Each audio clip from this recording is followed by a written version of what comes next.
If you don't see yourself as a winner, you cannot perform as a winner. With this motivational quotes, let we start today. So दोस्तों, ये सही बात है। अगर आप सोचते ही नहीं हो, क्योंकि हर चीज़ जो है जो आप पाना चाहते हो वो शुरुआत यही से होती है। तो अगर आप सोचते हो कि आप विनर हो, मैं विनर बन सकता हूँ, तो डेफिनेटली आप विनर बन सकते हो दोस्तों। ठीक है, इसमें मैं आपको एक छोटा सा एग्जांपल देता हूँ, बस विद इन 30 सेकंड आपको एक कहानी बताता हूँ। प्यारी सी कहानी, देखो बहुत अच्छी सी कहानी है, आपको समझ जाएगा सोच कितना इंपॉर्टेंट है, कितना मायने रखता है। और दूसरों की बातों पे कभी भरोसा नहीं करना है, खुद एनालाइज करना है और उसके बाद आप उस रिजल्ट पे पहुंचना है, फिर उस चीज़ पे पहुंचना है कि हाँ ये सही है या गलत है। देखिए, होता यूँ है कि एक बंदा जो है अपनी भेड़ या बकरी को बेचने के लिए वो जा रहा होता है। कहाँ पर जा रहा होता है? बाजार में जा रहा होता है। बीच में उसको 4 ठग मिलते हैं। दूर से देखते हुए 4 ठग, अरे यार इसकी बकरी को या फिर इसकी भेड़ को आज हम लोग क्या करते हैं, हथियाते हैं। तो क्या करते हैं, चारों अलग अलग जगह पे डिस्ट्रीब्यूट हो जाते हैं। पहला यहाँ पर, दूसरा वहाँ पर, तीसरा वहाँ पर, चौथा कहीं और पर। तो पहला जाकर उसको बोलता है, अरे भैया नमस्कार। हाँ नमस्कार, ये आप अपने कुत्ते को लेकर कहाँ जा रहे हो? वो चिल्लाता है, ये कुत्ता पगला गया है क्या? तो भैया ये पुख्तो तरह को कुत्ता दिखा था का? ये तो भेड़ है, बकरी है, मैं बेच दूँ, मार्केट में लेके जा रहा हूँ। बुड़बक कहीं का गलत आगे निकल जाता है।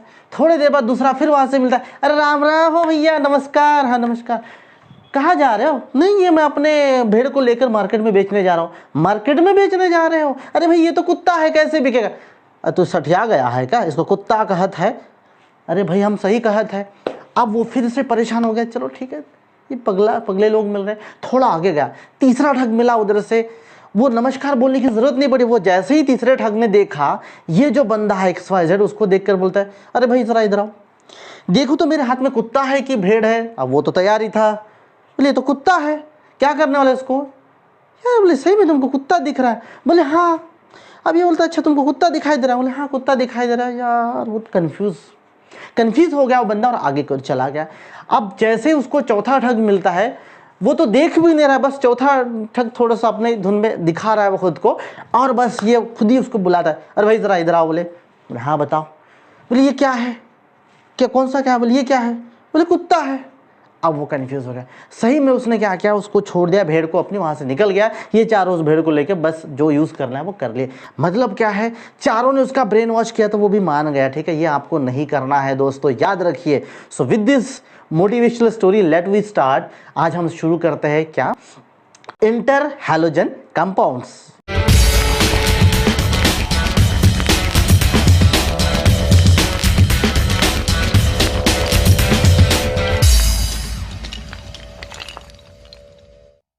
What is then interhalogen compounds?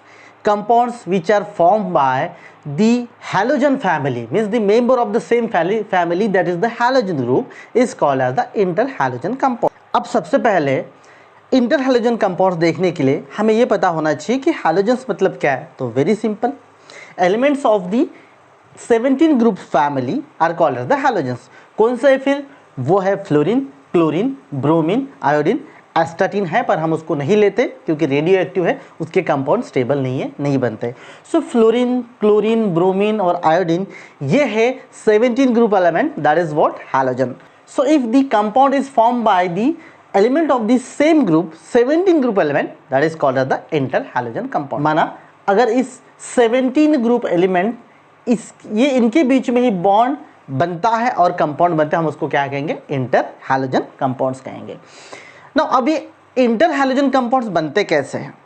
मुझे एक स्टूडेंट ने ये पूछा था कि सर बोले जो हैलोजन ग्रुप है, हैलोजन ग्रुप तो हमेशा क्या करते, निगेटिव चार्ज स्टेबल दिखाते, तो क्या वो प्लस ऑक्सीडेशन स्टेट भी शो कर सकते हैं? मैंने कहा यस, बिल्कुल हो सकते हैं हैलोजन पॉजिटिव स्टेट में।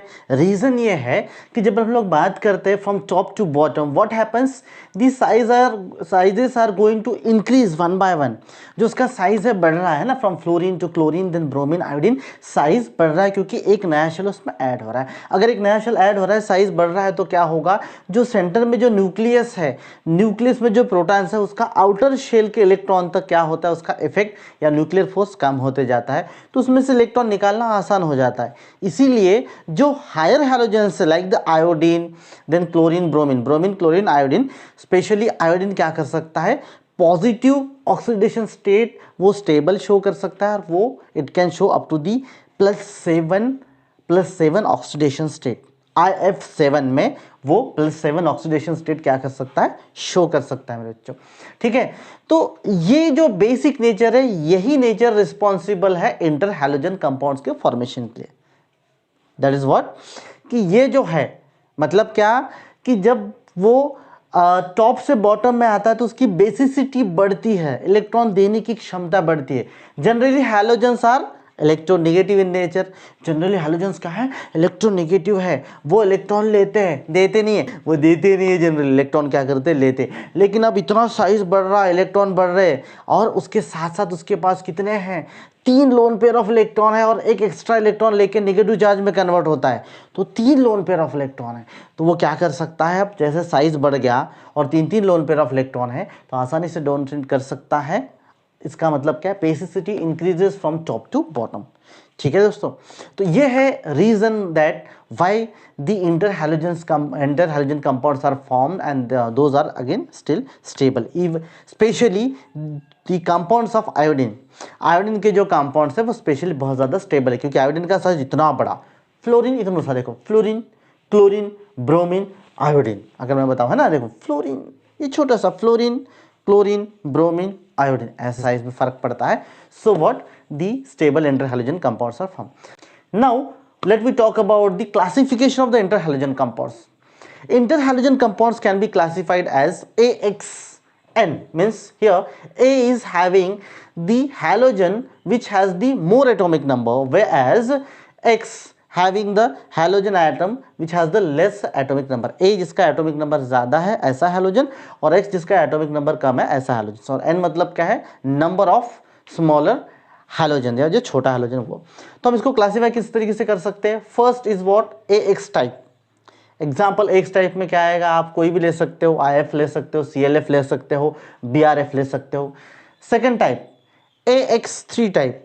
AX3 टाइप में हम लोग क्या ले सकते हैं, BRF3 ले सकते हैं, IF3 ले सकते हैं, CLF3 ले सकते हैं।